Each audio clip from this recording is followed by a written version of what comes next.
Today we are with Stacie Lloyd, who is the Learning and Development Manager for the Royal Voluntary Service. And in this series, sponsored by Charity Learning Consortium, we've been interviewing and talking to people from the third sector about the brilliant things that they're doing that we can translate into other areas of learning and development. Today, we're going to actually bring you a two-parter. The first part we're going to be talking to Stacie about is how she has deployed such rapid learning and development in response to the coronavirus pandemic. And then we're going to dig a little bit deeper in a later episode about how that actually took place. What was the work that was done there? So, Stacie, do tell us what happened. What is your story? Because it is an amazing story to tell about how you really did respond as a charity so rapidly to the need that was required in the NHS. Talk to us. What happened? Okay, thanks, Michelle.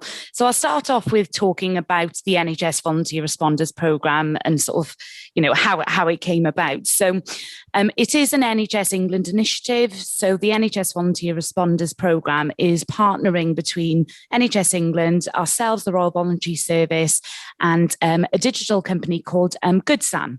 So between the three of us, our aim was to mobilise volunteers to get them out and about in their communities during the pandemic to support people who were isolating or shielding.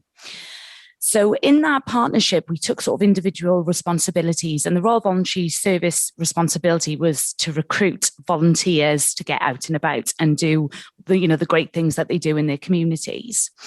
So with that, we decided to start a recruitment campaign to try and encourage people to join up. That sort of started sort of mid-March, that recruitment campaign. And that's March 2020. Yes, March 2020, yes. So the actual recruitment campaign started on the 26th of March. So that's when we kind of turned on our recruitment form. That was very quick. Really, really quick. It was a really quick response. We've always worked with the NHS. We've worked with them since birth. So it was such a natural partnership for us to support them in this initiative. So the form went on 26th of March, and we were looking for 250,000 volunteers to sign up to the programme. 10 days later, we needed to switch off recruitment because we recruited 750,000 volunteers, which was just incredible, overwhelming and incredible. Yes, unbelievable. Yeah. So you're looking for 250,000, you got 750,000, and your job was to make sure that those people knew what they needed to do. So your job's suddenly grown. Yes, enormous. Yeah. Okay. And it was even, sort of in educating them at the very beginning of recruitment stage as to, what am I going to be asked to do? What's my role going to look like? What's expected of me? Do I need to go out and about? Am I going to be kept safe? So it's all that sort of stuff that we needed to provide them and the information that they needed even before signing up to the role, so they knew what that expectation was. We opened up with 4 different roles, and those 4 I'll go through them. There's a community response role, and that role is very much focused on supporting people with practical things. So things like shopping, prescription pickups, maybe sort of going to the post office and posting something. So very practical support. And the second role was a check-in and chat volunteer, and that role was all about telephone befriending. So people could do that from their own homes. They didn't need to go out and about. Then the third role was a patient transport role. And this was to support patients going to and from the hospital for appointments, or if people were being discharged from hospital, to make sure that they sort of got home safely. And then the fourth role was predominantly to support the NHS. So it was called NHS Transport. So those volunteers were supporting things like local GP surgeries or local pharmacies with prescription collection and sort of bulk drop off in their local communities. So they'd be going to sort of several different locations to drop off those prescriptions. So those are the first 4 roles that we went live with. And that was sort of where we started going, okay, what information do these guys need to be sort of comfortable and confident in their roles? Okay, so what I'm hearing you talk about today is how you've got a lot of people, but you've got them in very distinct buckets, if you like, very distinct roles. And what I'm really interested in is that link between recruitment and learning. You were very clear on what you were recruiting for. Yes. And consequently, I assume, and we should never assume, so tell me if I'm true in my assumption, you had very clear expectations of what they needed to know in order to be able to do those roles. Would I be right in that? Is that link between learning and recruitment really clear for you? I think it was quite clear in terms of we really needed to explore what these roles needed. You know, some people were going out and about in their communities, some people were doing things from home. But again, because it was micro volunteering, because it was sort of, you know, it was all controlled via an app, so they wouldn't know who they were volunteering. They wouldn't know who they were picking the phone up to. You know, we needed to provide learning and provide all these different options and opportunities depending what, you know, issues our volunteers were faced with, you know, whose door they were turning up at, you know, who they were phoning. So again, we needed to really scope out those roles and the learning requirements for them and come up with different options for each of the roles as well. But Stacie, you had no time. You did this so quickly. You know, we went from a pandemic starting and lockdown, and then suddenly you've got 750,000 people. So some of it you've already mentioned. Some of it you've said about it was a historic relationship with the NHS. Yes, it was knowing what they needed. It was working closely with them and being clear on the skills that were required for volunteers. But what else? What's the secret sauce to turning on 750,000 volunteers literally overnight?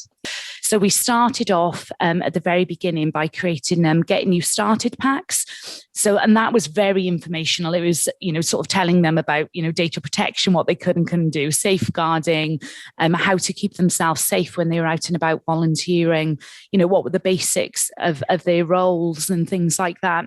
You say basics, but so important. I mean, safeguarding, you can't mess around with this stuff. No. And I guess because you've got the skills and you've done this for a long time, all volunteers that you work with outside of this particular recruitment campaign need to do that safeguarding. So you were drawing on stuff that you already had, and that helped with the rapid deployment. Is that right?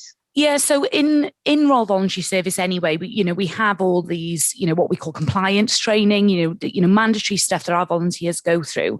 So luckily, a lot of that could be sort of drawn on, and all of our volunteers, when they first join, they get something called Keeping You Safe and Legal Handbook, and that handbook is like their first step or first introduction to the organisation and to their training. So I could pick, you know, snippets out of that.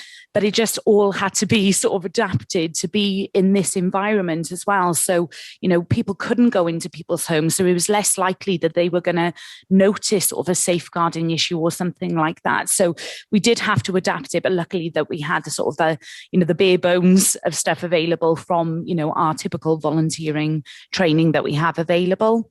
Okay, so what I'm hearing is start with where you are, start with what you've got, and build from that. Use the skills. You talked earlier about your skills, but you also mentioned about an app, and I'm hearing something around working with your best experts to be able to put something on quickly because you were all playing to your strengths. So can you talk us a little bit more about the app that you used? Of course, yeah. So the Good Sam app is, it's been around a while. It's predominantly been developed to support cardiac arrests. So what it does is initially match somebody who is able to give support to somebody that's in cardiac arrest to somebody that needs it in a local area. So it's all based on matching in a location. So quickly, Good Sam were the right people for us to work with from the very beginning. And they developed a platform where we were able to take referrals into the system. So we had NHS practitioners referring in, GPs. People could actually self-refer into the system to say, I'm isolating, I need some help. And what the app would do is look for a volunteer or volunteer responder in the area that has signed up for that role, has got, you know, the right criteria for that role and has been trained and will be able to support that individual. So it matches up really, you know, somebody that needs help to somebody that's willing to give help. So it wasn't even a learning app or anything like that. It was literally a dating app almost, between somebody who was needing help and somebody who was offering help. Absolutely. So the use of your technology was very clever there. You didn't go for a learning management system or anything like that that would be pushing out information. You were actually using the technology in the way that would support the work that was being done. I think that's a lesson for all of us in learning and development. Often we'll chase the shiny new thing, but actually, what is it that needs to get the job done? And I think your story here is a real strength in that. Stacie, thanks very much. And next time, let's pick it up with thinking about, well, how did you teach 750,000 people? Okay. Thank you, Michelle.